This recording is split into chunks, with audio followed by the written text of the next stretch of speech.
aqueles que nos formam, aquele que nós somos e aquilo que nós estamos fazendo. Quer dizer, de que historiadores eu sou formada, de que...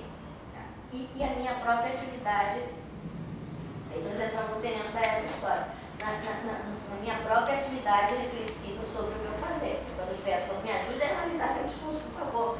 Me ajude, porque às vezes a gente utiliza palavras que não são as pertinentes, etc. Ajuda a ver se nós estamos usando palavras boas, ajuda a pensar sobre isso. Eu acho, que o primeiro ponto que você falou, houve um recuo do campo intelectual que agora, talvez, no mundo, diante desta maré conservadora, nós vamos ter que voltar atrás. Voltar a repensar. Tá? Na década de 80, 90, sobretudo na década de 80, a década de 90 já foi uma década de refreamento disso. A década de 80 começou lá no começo, ou lá pelo meio já, que isso aí você tem que observar cada autor, cada ano, com a questão da interdisciplinaridade e da transdisciplinaridade. Então, quando o Washington fala, não, no campo da história, aqui, né, a gente vai querer, e a gente mantém aqui no laboratório urbano e no laboratório IU, a gente vai manter um tipo de figura que vai continuar a pensar esse campo de forma autônoma, ou nós vamos continuar tentando o desafio de pensar que cada um de nós põe a sua potência em um determinado ponto, mas que faz essa interrupção, essa transversalidade com outros campos. Né? O historiador de arquitetura vai poder não criar uma bolha, esse campo é isolado, não, esse campo é um campo intelectual, é o campo da crítica. Ele envolve política, envolve filosofia, a gente não quer justamente, nós estamos brigando, a briga dos anos, por isso que eu te perguntei também ontem sobre a virada, a virada era para ser vozes altas, hegemonicamente, era para ir no sentido de desconstruir caixinhas, as caixinhas muito setorizadas que foi construída na voz hegemônica, você sabe tanto quanto eu, nesse século XIX, e que foi setorizando, e que foi funcionalizando. Então, tem toda uma questão da interdisciplinaridade, da transdisciplinaridade, que as resistências, como você bem colocou, impede, desqualifica, pega o historiador, põe para fazer doutorado na arquitetura, e sobretudo no Rio de Janeiro, o coitado infeliz nunca mais vai ser arrumar trabalho como historiador. E agora piorou, porque os arquitetos não deixam mais entrar nas faculdades de arquitetura, lá no Rio de Janeiro, você jamais vai dar aula na faculdade de arquitetura. Expulsa você não passa nenhum. Os concursos da história, eu não sei como mas os concursos da história da arquitetura. Não, mas qualquer. São para arquitetos. Então, não pode. Peraí. Deixa eu só terminar. Lá aqui já abriu uma vez para a história. Já. Quando eu briguei. Já. Mas lá Mas é difícil. É difícil. Então, assim, eu acho que deveria ser uma cadeira que deveria ter sempre um historiador e um arquiteto. Então, agora, para que isso aconteça, os cursos Eu não acho que de tem que ser um arquitetura tem que historiador. haver concurso para que professores não arquitetos possam fazer. Porque geralmente quando abre arquiteto e historiador, quer dizer, é porque ele é Na arquiteto. história também abre concursos para outros. É isso que eu digo. É isso que eu digo. Não Entendeu? abre. Não há. É corporativo. Por isso que eu digo que aí eu vou até interromper, porque aí a gente vai conversando. Essas bolhas também repercutem, porque eu acho que cada. Eu vou falar sempre de Fabiana que eu li, que eu gosto muito, mas cada campo tem que inventar os seus regimes de historicidade. Não é um só. Não é um só. É um só com declinações do jeito como ele Eu acho. do mesmo é incrível que nós arquitetos não saibamos que um edifício inteiro é um discurso. Que nas aulas de projeto a gente não pega e diz assim, menino, desenhou 3 linhas, isso já está perto de um... Eu já posso indicar mais ou menos a que teoria você está declarando aqui do jeito que você articulou essas 3 linhas. Mas é uma questão muito comum. Nós não colocamos, por exemplo, a fotografia do trabalho. Né? Então, tem um núcleo muito reduzido que introduz a fotografia como um campo de reflexão. Mas mesmo nesse pequeno núcleo, que são poucos, a reflexão sobre a fotografia é extremamente divergente.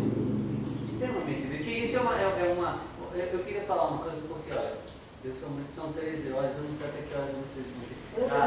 E eu vou ter que... Eu gostaria de falar uma coisa simples. Está aqui, 13 e 17, vai ser político. A primeira coisa que o professor ia falando, eu fiquei preocupado, porque eu não vi que a gente estava dando aula de metodologia de teoria. Não fui que nem aqui ontem. Mas quando você fala em relação a uma virada, quando faz uma crítica, que eu entendo essa crítica, nós já passamos, né, por isso também, essa multiplicação de objetos e temas, né, nós já passamos por isso. E eu acho que a gente tem que ter um cuidado. Qual? Eu vou falar uma coisa. Todas as narrativas são boas. Eu acho que precisa ter um cuidado para vocês não... Eu falo para as pessoas, porque sair não está ótimo. Mas e recusando a coisa. Todas as falas dessa história. Não existe, uma coisa que eu queria sair daqui dentro, não existe uma forma certa, correta de fazer historiografia. Não existe. Uma das coisas que eu digo no meu campo é: me deixem trabalhar. Façam o que vocês quiserem. E temos ensaios. Eu detesto história cultural, é um absurdo colocar mesmo em história cultural. Não existia história cultural. História cultural via nosso amigo da representação. Está errado. Eu brinco com isso. Então, não, está errado. Não quero saber negócio de representação. Não vou partir. E eu sei tudo que eu... Mas eu converso com ele. O que eu quero é um espaço para fazer um tipo de historiografia que agora eu estou chamando de história, mas na verdade é uma história do sujeito. Então, agradeço muito e aí, para ver o que nós estamos fazendo, convidei Júnior, convidei Cícero, e dentro da Ancon, fiz uma experiência de história do sujeito com eles e de outras pessoas também de arquitetura e de outras áreas. É isso que a gente tem que fazer. Né? Então, criar esses grupos e trazer pessoas de outras áreas. Agora, não existe uma narrativa. Então, professor, diz a sua é essa, que é o insight, ótimo. Mas não quer fazer crônica, porque veja só, é pela diferença. É pela diferença das narrativas históricas que a gente vai medir a prova. Entende? Por exemplo, a fala de Paulo em relação ao pessoal de Ana, e eu colo não é que eles não tenham crítica, isso não existe. Não, quando fala assim, que era crítico. Tem um problema que eu acho que a gente discute no laboratório. Uma coisa é essa horizontalidade aqui. Outra coisa é quando você pensa a questão dessa narrativa no tempo histórico. Então a gente vai ter que ter outra mediação. Então, por exemplo, eu falo assim, aquele período como foi, não tinha crítica e tal. Todo período tinha a sua crítica, que lhe é. Mas, Paola, talvez o ganho daquela historiografia seja a naturalização. Quer dizer, eu não posso medir com os conceitos que eu tenho de crítica as outras demandas. E aí o professor Lira, quando apresentou, é assim que a gente faz. Eu tenho que entender as revoluções narrativas da historiografia do período. É isso que a gente tem que fazer. E não condenar hoje. Não. Quando eu vim aqui, foi ao contrário. Eu falei assim, poxa, que riqueza. Ana, que já foi me indicado por um amigo. Pô, está fazendo, o Marco Aurélio está fazendo isso. Tá. Eu venho discordar, mas é uma maravilha que eles tenham pensado, porque o campo começa a pensar. E eu tinha que aprender também o campo. E aí dizer essa coisa, olha, o campo, sabe que o cara de arquitetura, autenticidade, nem de forma. Eu aprendi a respeitar a forma que vocês condenam com razão. Não, eu Porque, não. não, eu sei. Mas, ó, Eu não falei. mas tem um movimento muito grande de que vocês são formalista. Mas depois eu fui aprender a forma, porque eu tinha que entender a forma da cidade para. É só dizer que a história das formas é a história da arquitetura. A história Mas eu não posso obrigar o outro. Veja só, na horizontalidade eu discuto com todas as formas. Vocês são marxistas, mas quando eu recuo 20 anos, eu tenho que entender que naquele momento a coisa que eu acho hoje mais retrógrada, antiga e insuportável era um avanço. Se é que tem avanço. Ou era melhor, uma opção, porque não tem avanço na historiografia. Não é porque nós. E aí eu concordo com você, não é porque. Tá, peraí, vou te falar. Não é porque multiplicamos, aí Paula tá certo. Não é porque multiplicamos os temas que estamos fazendo uma historiografia mais perfeita, tal, que isso não. Finalizando em cada horário, duas coisas que eu acho que a gente também tem que. Toda a discussão historiográfica que a gente está fazendo é maravilhosa, mas tem o fazer. O fazer que é importante. É o fazer para a gente. Para nós estamos fazendo. Aí eu vou discordar um pouco. O fazer é uma coisa muito chata, é cinza. E é o quê? E eu vejo que o professor Lito, quando está falando aqui, a gente tem que ir para os documentos, tem que ir para os arquivos. Seja lá que documento for, seja lá que arquivo. Os arquivos que eu trabalho hoje, se eu falar para vocês, são isso. Então, tem arquivos de tudo quanto tipo, mas tem que ter um arquivo. E é esse fazer, e a narrativa que deriva desse fazer, que vai dizer o que você está fazendo.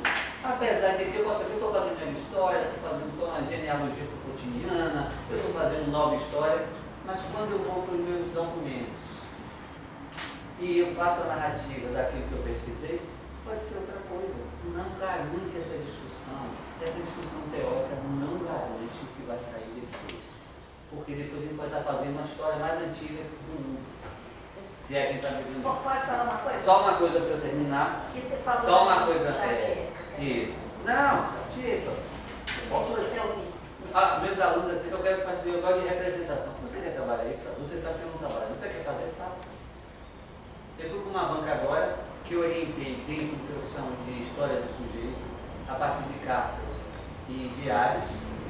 E o elogio que eu pude fazer é assim, olha, e que o colega da banca diz assim, que bom que você não fez o que eu.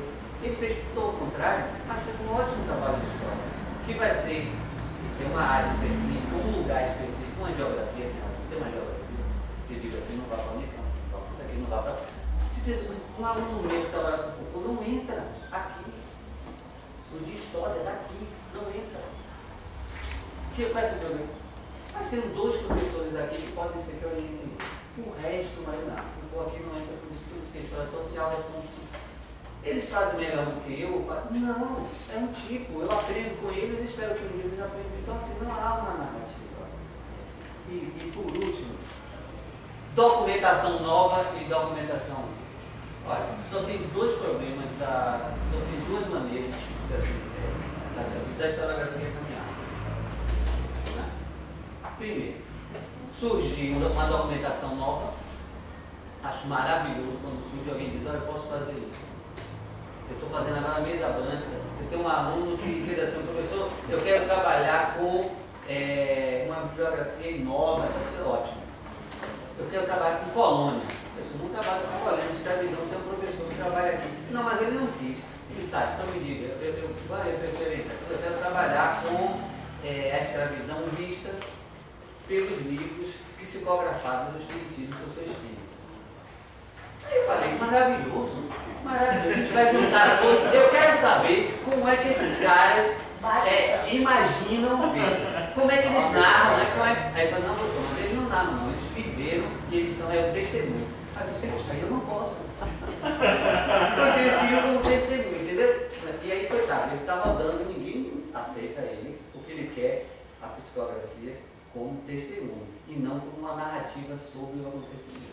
Então, ou surge um documento novo, ou uma outra coisa que é maravilhosa, que é como eu faço. Quando você consegue fazer uma pergunta nova para o mesmo documento velho e batido. Então, o que eu estou fazendo? trabalhando com cartas enviadas na época da ditadura, de presos políticos, particularmente dos padres. Super batido, mas eu acho que eu estou fazendo uma pergunta diferenciada, nova. Né? Pequeno, tá bom? Eu estou falando, Vou ficar com saudade disso, porque você falou várias provocações. Eu só quero observar com uma, tá? Você falou toda, infelizmente, quer dizer, a vantagem do Chartier, que eu recomendo que eu não dele, você também recomendo. É porque ele condensou em 1980 e poucos, 87, por aí, 84, 87, uma série de debates que estavam no curso que você utiliza, tá? Então, você não usa a representação, mas você usa visões, quer trabalhar com as visões, você prática, você deu um outro exemplo daí de como é que a noção de prática aparece também no que você está falando. Eu só acho que justamente sua frase, você mesmo se contradiz, é isso que eu digo, né? Mas também nós não somos monolíticos, nós também erramos, digamos assim, sim, no sentido da errança, né? A única coisa que eu queria que você pensasse é essa sua frase aqui de que não há narrativa certa ou errada. Porque você falou isso de uma maneira e logo depois você mostrou através de inúmeros exemplos como existe o quê? Um campo de disputa. E onde nós estamos achando aqui que existem certas narrativas que estão aí circulando. Eu, pelo menos, acho duas coisas. Que a forma como a gente vem produzindo narrativa não penetra o campo. E a segunda, eu acho que nós estamos tentando, dentro das inúmeras narrativas, justamente julgar, antes de tudo, a nossa própria atitude. Porque o livro é a história do Nohara, que eu fui olhar aqui a data, 1987, sai de Era História, justamente reflete um momento em que esse eu, diante da explosão do tema da subjetividade, diante da forma como foi interpretada a posição de um determinado, a posição do sujeito, foi. Então, todo mundo não vale minha subjetividade. Olha, várias palavras daquela década desapareceram. Transdisciplinaridade. Transnacionalidade foi uma palavra que nasceu de quê? Nasceu da desconstrução da noção de campos isolados, como arquipélagos, e da noção de campo nessa transversalidade. Transnacionalidade também nasceu, e daí por isso não se trata de europeus ou franceses, ali a gente estava dando um salto para além das narrativas nacionalistas, para narrativas de nebulosas, quer dizer, grupos, quais são os grupos, as suas escolhas e os seus embates. Tá? E aí voltamos atrás e isso insuflado por quem? Pelas pessoas que estavam atentíssimas às histórias das cidades, às histórias das lutas sociais nas cidades, a história dos conflitos nas cidades. Quer dizer, a cidade estava sendo o foco. Santa Cliff. E isso que eu pensei que era Santa Cliff. Enzo Zucconi, que chegou aqui pelas mãos de Dona Jara Calabria. Jean-Pierre Godin, que nem foi citado, nunca veio aqui. Jean-Louis Cohen. Qual é o outro? Catherine Bruin. Christian Topolat. Na década de 1978, 70, 80, todos eles estão fazendo uma guinada em relação, primeiro, a uma certa maneira de pensar o conhecimento e, portanto, uma certa maneira de interpretar o universalismo. Eles começaram ali a fazer a história comparada para tentar entender bom, o que a Alemanha, esqueci o nome do alemão agora, que também fazia parte desse grupo, começaram a fazer, mostrou um número de italofilia, mas tem outros números da revista Em Extenso que mostram esse esforço de diluição de fronteira para pensar o que é o campo do conhecimento.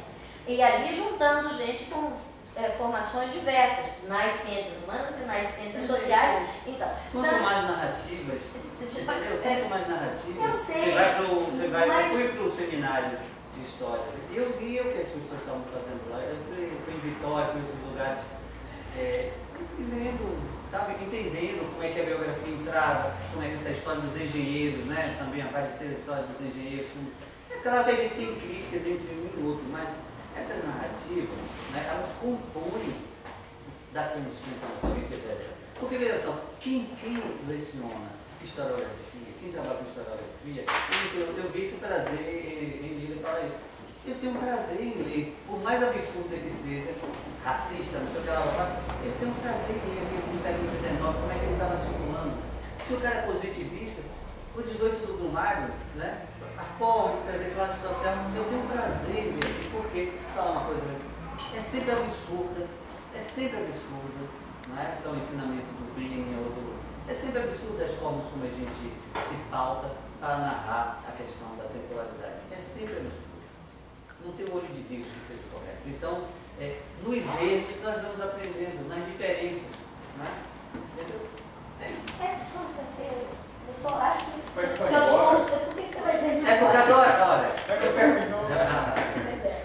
Mas, Posso falar? Pode, eu vi, então. Não, porque- Eu tenho mais 2 horas, porque Eu acho que eu vou tentar deixar umas 3 questões aí. temos que falar do centro periferia, mas a gente come na hora do almoço. Eu acho que questões bom, é mais nova que eu, eu quero ficar assim com mais na hora. Tem que tirar de almoço. ricas. Eu acho assim, só lógico. Eu quero te ver. Eu acho que é um ganho, do ponto de vista historiográfico, o reconhecimento de que existe uma história verdadeira, uma narrativa única, uma maneira de fazer história única. Acho que é um ganho de décadas, né? E acho que a gente está vivendo isso e tal. Agora, dizer que todas as histórias são válidas é anular a possibilidade da crítica historiográfica. Qual é o debate possível se você, quer dizer, bom, uma coisa é você dizer, todas as narrativas têm sua força. Tem o quê? Sua força. Não, Isso eu acho. Tem seu Isso eu acho. sentido. Tem sua força e tem inclusive sua potencialidade, suas potencialidades no presente. Eu acho isso absolutamente, para mim, pacífico. Não existe aquele modelo da história política que se generaliza universalmente, positivista, evolucionista. Uma história cultural, está fazendo Nem isso. isso, eu acho sensacional. fazendo Eu contrário. fiz o curso de teoria da história aqui, esse banco. Isso foi uma das coisas, uma das experiências mais fascinantes de ler a instituição. Ele ponderava. Fazia aquela coisa leitura cultural. Vamos lá, ler Milton, vamos lá, ler Ricker, parágrafo a parágrafo, conceito a conceito, como é que internamente aquilo se movimenta, como é que as novas palavras reaparecem dentro do texto em relação às palavras anteriores, enfim, explicação do texto, a lá Marcial Verroux, a lá Victor Goldschmidt, enfim, esses estruturalistas da filosofia.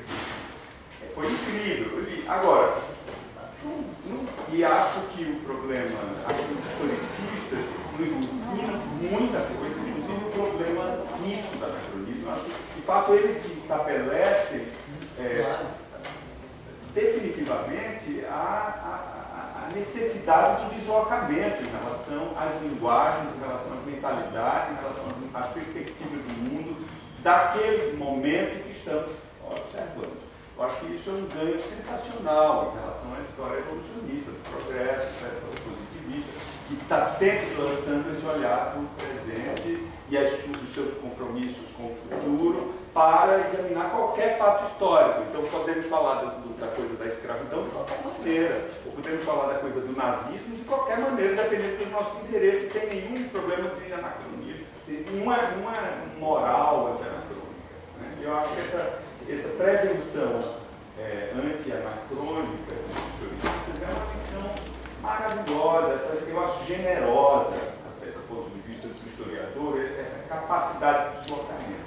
Mas isso coloca um problema tradicional que o Benjamin percebeu, né, quando fez a crítica nas suas teses sobre o conceito da história, percebeu claramente que isso tem um risco de suspensão do juízo do historiador. Ou seja, de retirada do historiador da cena da narrativa. Quando, naquele momento que ele está escrevendo sobre a Idade Média, ou sobre a sobre o século XVIII, etc., dele não se colocar perante a realidade da dominação no seu tempo. E eu acho que isso toda uma coisa que vale para qualquer. Não tem um modelo, para mim não tem. Eu me identifico, mas ao contrário, eu sei que a história cultural, acho que eu tenho aprendido muito com historiador. Eles me enquadram na história cultural. Eu reputo. Sabe por quê? Enfim, mas história cultural é um sentido amplo. Na minha área, e a Júlia estava comigo, na minha área, história cultural não é política. Na minha área, eu não posso. Entendeu? Eu agora estou articulando. Acho isso uma. Eu também, professor, mas eu não posso, entendeu? É o campus. Então, Lira. Então, Zé, eu estou articulando agora o que nós fizemos aqui no regional, porque tem vou falar uma coisa muito simpática. Sabe o que é considerado trabalho historiográfico? Mas é setor que fala, não sei, aquilo que os historiadores consideram que é um trabalho historiográfico. Mas veja, eu sei que isso é um absurdo. Não é que eu acho, não. O setor fala isso. Entendeu? Então, o que eu faço não é considerado. Eu acho o seguinte, acho que todas, não acho o que eu faço não é considerado historiografia na Bahia. Eu tive que entrar num tour, sair daqui, deixei de participar da publicidade, eu participei de vários, mandei texto também. Eu tive que sair.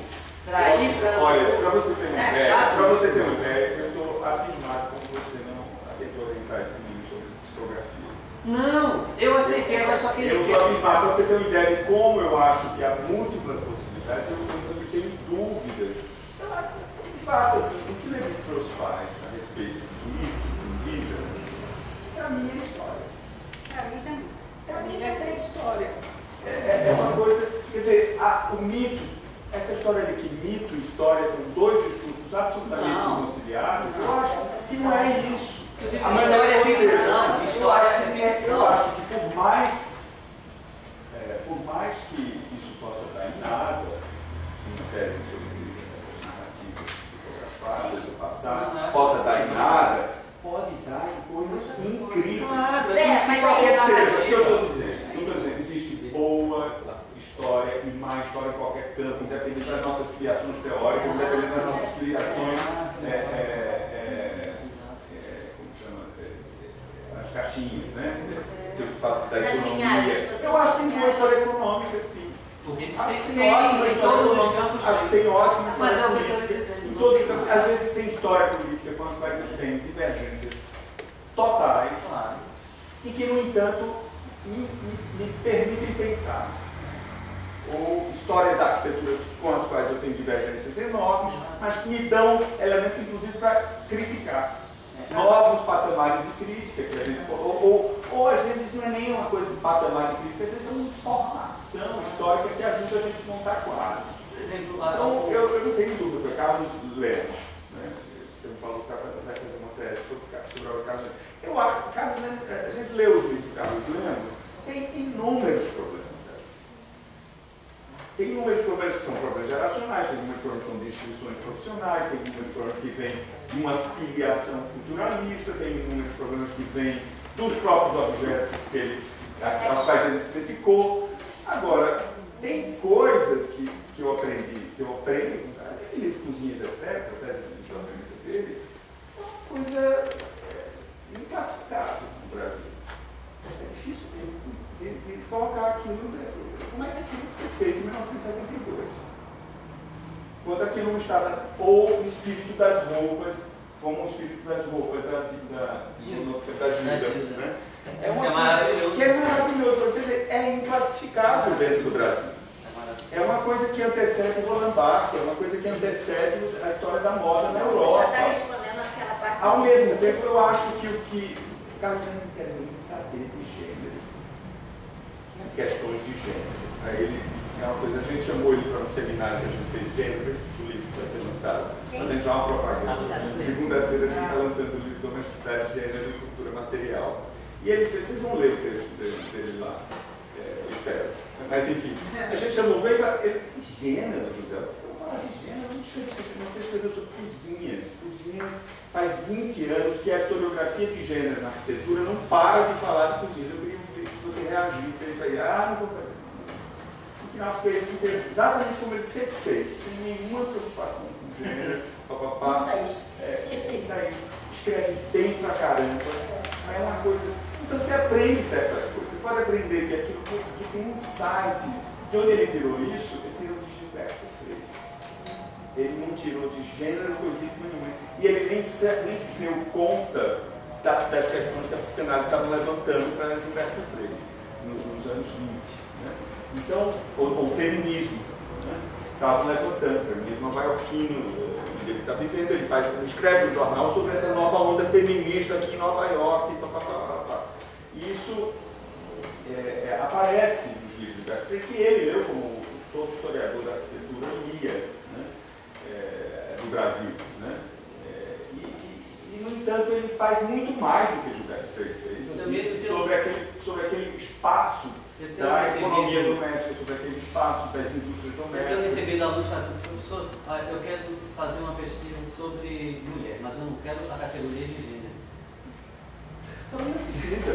Não precisa, exato. Você pode trabalhar com intersexualidade. E aí eu tenho que inventar agora virou a palavra da... Eu não quero que a professora tal, que a pesquisa tal, só trabalhe com gênero, tal. Eu não quero fazer isso. Então eu tenho que inventar ali, entendeu? Com os documentos, eu tenho que fazer uma pergunta diferente que a professora que orienta em gênero. Porque se a gente começar a... Porque veja,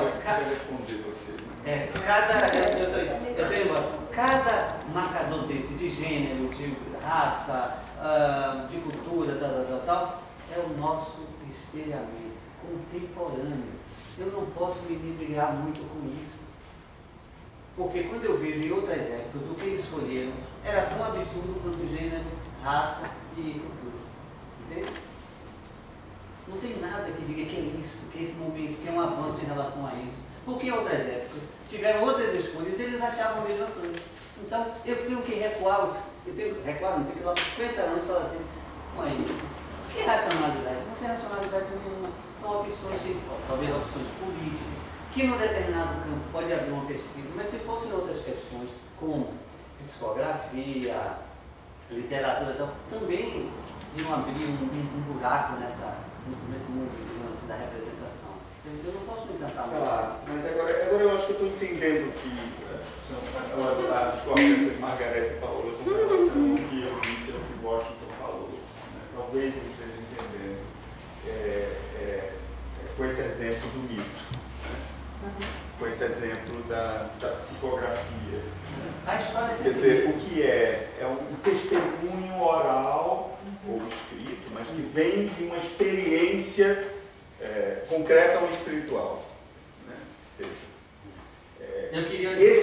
ou, por exemplo, o que Margarete levantou sobre o discurso da obra, né? Sobre a linguagem da obra, enfim. Não dá para a gente descartar, sobre a linguagem linguagens visuais. Né?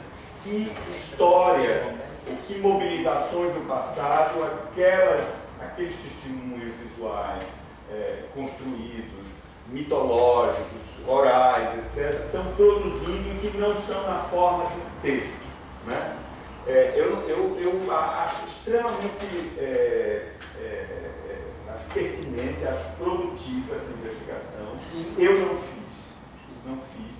Me circunscrevi, eu venho me circunscrevendo muito mais na história da escrita e de um tipo de escrita, mas não acho absolutamente inconciliável. Talvez por isso a dificuldade de vocês com a palavra historiografia. Sim, é isso. E a necessidade de recolocar a investigação do discurso e não só do texto. Né? Do discurso visto num sentido mais amplo, que é tudo. Né? Inclusive um telefone celular, uma mesa, um edifício, essa reunião. Sim, é isso. Essas pessoas estão produzindo esse burburinho historiográfico. Não, perfeito, não tem nenhuma discordância aqui. Agora, isso não é historiografia. Essa é a base da reflexão. Eu acho maravilhoso e acho que isso tem um potencial. O que é que eu estou dizendo quando eu digo? Não, mas presta atenção, Margarete. Isso não é historiografia. Parece uma frase de efeito, mas não é uma frase de efeito. Eu não estou dizendo que isso não tem rendimento para a maneira como a gente faz história. Isso tem muitíssimos rendimentos para a maneira como a gente faz história. Mas talvez a gente precise designar isso de uma outra maneira. Como eu acho, a mesma... Historiologia. Eu achei essa palavra. Mas você É feia, não deu certo. é por isso que não deu certo, porque ela é feia. Agora, em falar nisso, eu estava presente na reunião, lá, eu acho que foi no Seminário de História Urbana de São Paulo, quando vocês apresentaram pela primeira vez a cronologia, não foi? A gente apresentou pela primeira vez em Niterói, naquele seminário de história. Então foi em Niterói. Pronto, eu lembro que a reação imediata foi: danada cronologia. Que cronologia, que coisa mais conservadora, falar de cronologia, papapá. E eu lembro que a discussão ficou muito em torno disso aí. Né? E eu conhecendo vocês, que eu já conhecia, eu sabia que não era nada disso que se tratava. O que estava em jogo não era nada disso que se tratava. Era talvez uma forma convencional da gente mobilizar esforços coletivos para construir alguns parâmetros sobre os quais a gente estava perdendo tempo demais e esforço de investigação demais, fazendo cada um a sua pesquisazinha, enfim. Agora, eu me pergunto, será que a palavrinha realmente hoje, ela não poderia ser modificada? Pensando o que vocês vêm fazendo. Fazendo a propaganda também. Agora eu vou fazer uma proposta. Vou fazer uma proposta em público, Paula. Vai ser lançado, Porque é vocês... nebulosa de pensamento. É nebulosa. Mas por que vocês não chamaram de cairologia? Porque a gente quer disputar na palavra. Sabe o que é disputar a palavra? Disputar. A questão é disputar a palavra. Para Não é mostrar só que ela não é. disputar, não é só disputar, Paola. É também, e aí que é a pequena, o desvio ali em relação ao Washington também, o problema é que a gente, quando começa realmente a praticar essa dimensão reflexiva, que estava sustentando o que se chamou uma virada epistemológica, e em relação à qual a gente deve até continuar discutindo se deve manter esse termo de virada, porque justamente não há sincronia de tempos, então a virada foi para um determinado grupo, isso aí não atravessa o campo inteiro, né? Mas de qualquer forma, quando a gente começa a praticar essa dimensão reflexiva sobre o seu próprio fazer, que os arquitetos são tão relutantes, e aí a gente tem discutido em outro fórum, né, por que da relutância, a gente tem que levar em consideração o nosso próprio processo de amadurecimento. Por exemplo, eu gostei de ouvir agora uma coisa do Zé, que ele falou, porque nos lembra a nós mesmos. Quer dizer, ele falou assim, eu acho que eu estou entendendo agora, se for uma coisa que eu me lembro mais do que você estava entendendo. O nosso problema com a historiografia, né? Ou com a palavra, restrição ao campo textual. Então, por quê? Porque o que falar quer dizer, né? Falar não é natural. Então, para nós que estamos já no nosso círculo vicioso e viciado, a gente já tem várias coisas que a gente já fez, vírgula, next, já passamos porque a gente veio vindo, e aí a minha divergência com você é porque realmente, Washington, eu acho, como o José respondeu para você brilhantemente, você não pode considerar todas as narrativas horizontalmente, porque não, você pode fazer o que você quiser. Você pode, muito obrigada de você ter reagido e falado, eu posso, porque não deve haver um dever ser. Não deve haver um dever ser generalizado, mas deve haver um dever ser no grupo que tenta escutar o outro e errar menos. Porque quando eu homogeneizo todas as narrativas, aquele camarote que começou a falar narrativa, a narrativa dele vira a mesma narrativa nossa. Entendeu? E isso não pode ser considerado o possível de ser pensado como correto neste momento. Ou adequado, ou pertinente. E aí a gente vai com as categorias. Por quê? Porque há manipulações. Há vozes altas e vozes baixas. A voz de um livro, a potência de um livro, E a potência de um Facebook ou a potência de uma Rede Globo é infinitamente maior do que 24 pessoas reunidas hoje, que estamos do mesmo lado, fazendo todas as autocríticas possíveis, mas estamos do mesmo lado, entendeu? E nós, olha a dificuldade que a gente se fala. Então a gente tem sim que utilizar a nossa capacidade crítica. Não podemos apagar essa chama, que é a chama que a gente encontra em bem. Porque é coisa. Não é porque eu. Entendeu? Cuidado com essa chama. Então, quando a gente faz essas reuniões, Washington, e é super fundamental que você esteja aqui. Não, tem que ter, e eu quero que o José venha, e quero que. A gente não pode perder nenhum de nós. Sabe aquela história chinesa? Não pode perder nenhum aluno, a professorinha chinesa, podia. Nós não podemos nos perder. Por quê? Porque nós ainda estamos aqui com forças, nós estamos aqui tentando manter acesa uma força de crítica sobre os caminhos. Nós não podemos confundir essa dimensão da nossa ação. E aí, eu penso sim que nós estamos fazendo história o tempo todo, André. Nós não fazemos história. História para mim não é uma coisa morta. A escolha dos objetos de estudo tem a ver com a sua ação dentro do campo. Agora, o campo é difuso. O campo e o núcleo que poderia criar um nó de uma nebulosa, mesmo movente, e por isso que a gente tem que falar, olha, mas como Bourdieu era imbecil aqui nesse texto, escrevendo, olha aqui, coitadinho, estava começando, mas olha, depois veio o Dawson, depois veio a biografia, entendeu? A gente tem que ir indo, cada coisa. Usaram a palavra cronologia, usaram a palavra cronologia porque estavam brigando com a linha do tempo. E nós estávamos fazendo cronologias e estávamos usando cronologia como o quê? Como ritmação, como parâmetro, marcação. E, portanto, essa marcação é que permitia a gente ver errância, continuidade, abandono, potência, despotência, violência, emergência, silêncio, porque a gente tinha a marcação. Agora, a gente pensou que isso era compartilhado. Não é. Agora, o que a gente faz? Desconstrói a cronologia, deixa o Ícaro pensar que a cronologia, continua deixando o Ícaro pensar que a cronologia é uma pesquisa. Não, a cronologia é a difusão de algumas coisas generosamente feitas pelo laboratório urbano, sobretudo. Porque nesse ponto eu sou até egoísta, vai olhar minha página lá. Tá? Por quê? Porque a gente vai para as fontes, tem que ir muito mais para as fontes, tem que sentar horas e horas e horas no arquivo. E aí, não somos a Rede Globo.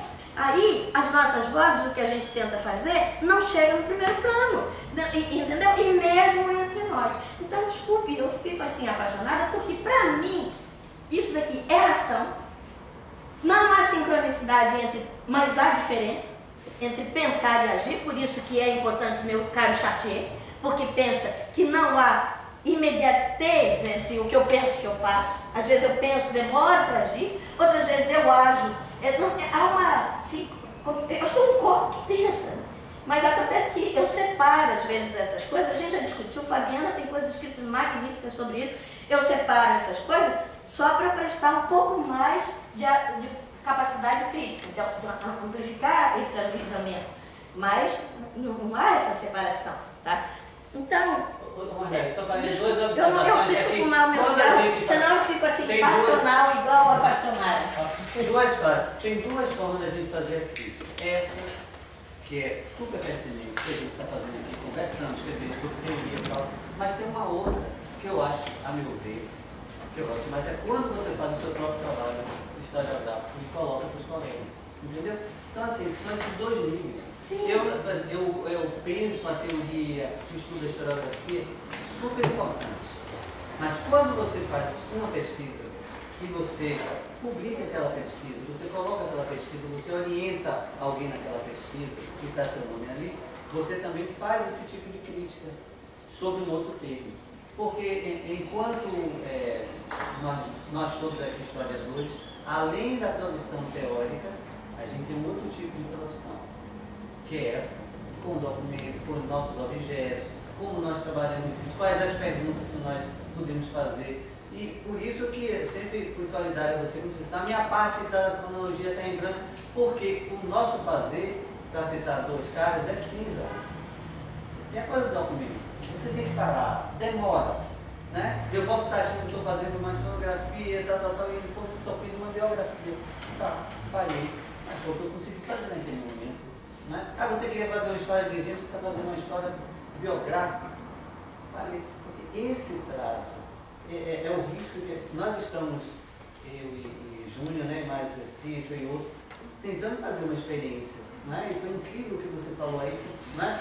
Colou o que a gente está fazendo. Como trabalhar com uma fotógrafa aqui na escola de arquitetura e ao mesmo tempo ter um approach, né? Historiográfico.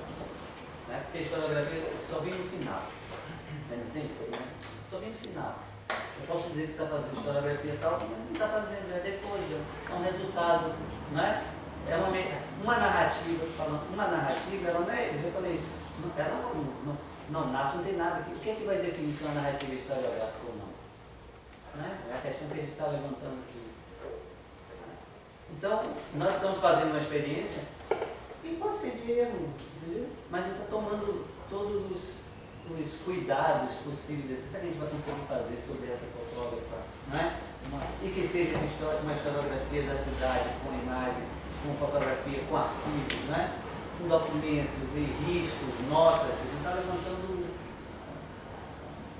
um conjunto de... Agora, também precisa fazer uma pergunta sobre isso. E no final, uma narrativa sobre essa coisa que seja também reconhecida pelos colegas como uma abordagem historiográfica. Entendeu? Então, eu acho que os dois momentos, essa da crítica teórica, mas tem também do fazer. O fazer que vai jogar a gente no risco. Não é? E tem um fazer específico. Mas acontece que tem um fazer também, que é essa própria coisa que nós estamos fazendo. Sim. Claro. Agora todos estão aqui. Claro. Que vão para as suas casas, Claro. poucos. Mas aí agora gravou aí, talvez essa paixão que nos une aqui, talvez multiplique pelo menos um pouco. Né? Mas de qualquer forma, não sei, para mim é sempre bom que a gente saia dessas coisas cheias de dúvidas, minha filha. E é isso que é preciso, sabe? Manter por um lado isso que ele disse, esse canal aberto, esse canal de dúvidas sobre si próprio, mas também esse canal de ação, as duas coisas, então, o canal da dúvida, que é o canal da crítica, o canal de abertura para a diferença, que é o canal, né? E a ego-história não é uma história do sujeito, a ego-história, o objetivo dela era construir a terceira palavra que nós todos esquecemos, transnacionalidade, que agora veio pelos norte-americanos, mas entendido de uma outra maneira, que esvazia um pouco essa dimensão de cidade, na qual nós, arquitetos e urbanistas, para saber onde é que fica o campo da arquitetura e do urbanismo, nós estávamos dentro dele, lá nos anos 80, e nós fomos nos afastando. Tá? E a terceira coisa, não sei, que eu vi depois no outro, coloque o nosso colega, a questão da transsubjetividade. O problema não é da subjetividade, o problema não é da objetividade, o problema é das modalidades de objetivação para que ela alcance alguma comunicação com você, em relação a você como sujeito. Eu, do alto dos meus 60 anos, você da juventude, do frescor dos 20. Essa é a dificuldade. Tá? E você vê que essa dificuldade é tão grande porque você vê eu reagir daquela maneira apaixonada. Por quê? Porque eu percebo algum ruído ainda, mesmo em interpares. Tá? E aí manifesto, por quê? Porque mesmo em interpares é difícil atingir essa mônada que cada um, onde cada um de nós está falando, entendeu?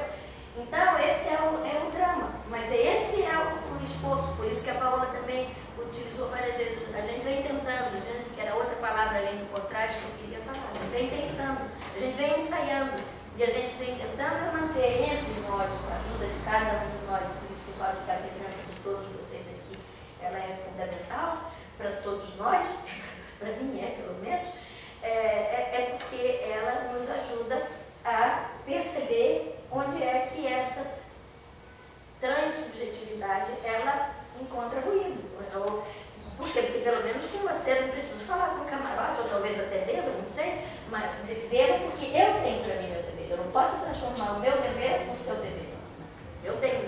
estava aqui com a menina que é os revisionistas, que é uma coisa que aconteceu na França, durante o período sobre o Chico Brasil, recentemente apareceu no Brasil, na historiografia revisionista. Então eles estão falando sobre determinadas categorias, o que foi o golpe de 64. Então, tem dois movimentos. Um movimento acha que pode proibir, que, né? Eu não. Eu sei que é horrível ler isso que você lê e que isso esteja se estruturando via Facebook, com uma memória, que seja documentação. E brasileiro. Mas eu acho que não deve proibir isso, como na França também não foram. Os campos não existiram. Então, eu acho que a forma de combate é construir outra narrativa. Né? Que é o combate. Mas eu não acho que essa história é boa. Tem colegas que querem, atacam constantemente. Perder tempo, todo mundo está atacando, não, está perdendo tempo, a gente tem que diga, por favor. Não, eu acho que, sei lá, eu acho que várias dessas questões levantadas, várias, inclusive, a Júnior, o Edu e tal, levantaram, eu acho que merecia mais tempo de discussão e algumas questões que estão surgindo agora na sua fala, da Margarete, etc. Eu acho que, mas eu só queria, não sei, impressão para chegar no fim. Antes de encerrar aqui, eu só agradecer enormemente. Faz tempo que eu não tive uma oportunidade de uma troca, de um intercâmbio honesto, franco, descontraído, verdadeiro como esse. Eu acho que isso é uma prova de maturidade aqui. Nem é sempre. Não, gente, é sempre não. Venha sempre não. Na feira da Gente, rapidinho, eu queria só pedir, porque como Paola não participou dessa última rodada, eu queria só pedir para ela fazer considerações finais e a gente encerra, tá? Agradecendo todo mundo a presença. Não, gente, eu não tenho condição física de fazer nenhum fechamento. Não, mas fale alguma coisinha, porque você não falou dessa rodada agora. Eu não falei porque eu estou morrendo nas costas, mas